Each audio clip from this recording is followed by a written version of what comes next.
குரங்கிலிருந்து பிறந்தானா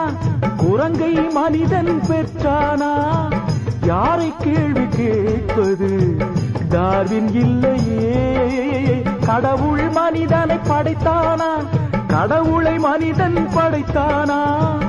ரெண்டு பேரும் இல்லையே ரொம்ப தொல்லையே அட நான் சொல்வது உண்மை இதை நீ நம்பினால் நன்மை அட நான் சொல்வது உண்மை இதை நீ நம்பினால் நன்மை வானத்தை பார்த்தேன் பூமியை பார்த்தேன் மனுஷனை இன்னும் பார்க்கலையே அட பல நாள் இருந்தேன்